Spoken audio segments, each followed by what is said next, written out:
راح يجينا خطاره واريد الثلاجه مالتكم. يلزقه ثلاجه؟ عم بدي اقول غيرها، راح يطلب له ثلاجه؟ خويا انت مو ذاك يوم طلبت الماسحه، امشي روح جيب لي الثلاجه يلا. عمي الله وكيلك اذا قال لابوي هسه ينجلط، ما نعطيه ثلاجه. عم روح. سهله، راح اروح اقول لابوه. انت تستحي لو ما تستحي؟ احترم نفسك، ليش ما استحي؟ انقط مستحانه. اذا تنقط مستحى من دزيت ابن طنوش يطلب منكم الثلاجه وما اعطيتوه اياه، واجيتوني على الماسحه وانا اعطيتكم الماسحه. يا طلبت الماسحه. اخوي شو تريد؟ اريد الثلاجه. الثلاجه؟ يعني تقبلها اعطيك الثلاجه وانا اشرب ماي حار؟ يا اخوي كان عندي خطار هم متوازي. كانت عندك خطر ما اشتريت الثلاجه، ايش طيك ثلاجتي؟ مو اعطيتك الماسحه اني؟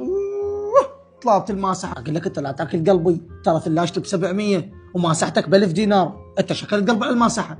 يا طلبت الماسحه سودا بوجهي. خويا هي مو شغله 1700، حتى لو ثلاجتك ب 700 والماسحه مالتك ب 1000، بس هي شغله تقدير، وانا قدرتك واعطيتك الماسحه. اخوي شو مقدر انت تمطيني مره؟ هي ماسحه. اريد الثلاجه. باقر ابويا تعال اعط الثلاجه لابو ناصر. ودير بالك مع الماسحه مالتي. يلا خلاص. الله ياك، دير بالكم على الماسحه، مطيني هليكوبتر. والله يا ابو غايب احنا صحبة عمر من زمان، واليوم جايب لك وليدي رادين من عندك مرة.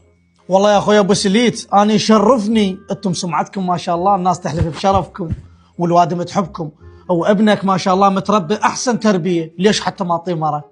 اهلا وسهلا، وكل خطوه ب1000 هلا. رحم الله والديك انت متفضل. لا اخويا جايين بيعتبروا صار. قم بيه باقر شوف يا بالباب. عم على كيفك، هم طنوش فلشت الباب، شو القضيه؟ الريده اخيك ابوي يريد ملابس ابوك يريد يطلع فيه. ملابس ابوي. اقول لك عمها طلعت مو ماسحه، حتى الملابس ما